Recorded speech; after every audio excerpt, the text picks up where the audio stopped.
guys, this is Azerlyn with a quick review of TurnOn. TurnOn is a cute platforming adventure with some levels using aspects of a running game. You play as an alien creature that looks like a ball of electricity in a city shrouded in darkness, and it's your goal to help the citizens and restore the power and lights. The story is short and sweet, and it's told through image boards and short cinematics. I really like the animation and art style. It was cute and colorful, and I like how the platforming incorporates using objects in both the background and the foreground.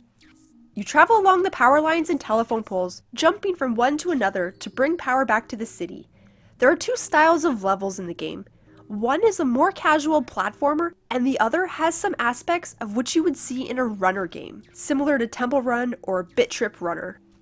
In the platforming levels, you move to power up things as you go, and in some levels, you're basically escorting the characters through the levels by opening doors and setting off alarms. I had expected the game to be only this type of gameplay, and I did enjoy all the levels that were what I had expected. Jumping back and forth between the background and foreground did take a bit of getting used to, but I didn't experience too many issues with the platforming. There was an occasional bug though where I would sometimes be able to move freely around in the air until I bumped into something. Contrary to the casual platforming levels, there were these other levels that resembled a simpler version of a running game. And you're forced down the lines with no way to stop, speed up, or slow down, and all you can do is jump from one wire to another. It feels like there's a lot of pressure on timing though. If I didn't jump directly to the wire, I would wind up getting airtime, and in the air I would be unable to control myself, and it would often cause me to not make the next jump. The controls sometimes felt sluggish after landing, and I couldn't jump from the wire even though I was trying to.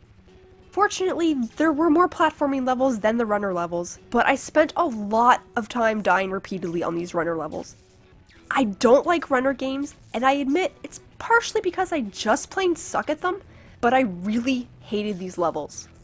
I found it frustrating to play them so much that I felt a sense of dread every time I encountered these levels, and it really took away from my overall enjoyment of the game. With how casual the rest of the game feels, and then to have levels like this eat up so much playtime, these levels just felt out of place. Throughout the game, the music was good for the most part, but I found it got repetitive, especially in the areas where I was dying repeatedly.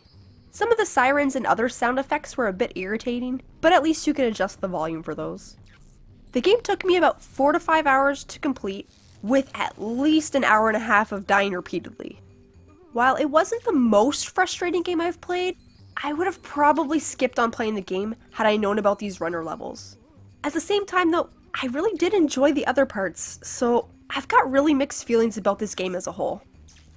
I hope this review has helped you. If you enjoyed it, please like, subscribe, and post your feedback in the comments below. Thanks everyone, and have a wonderful day.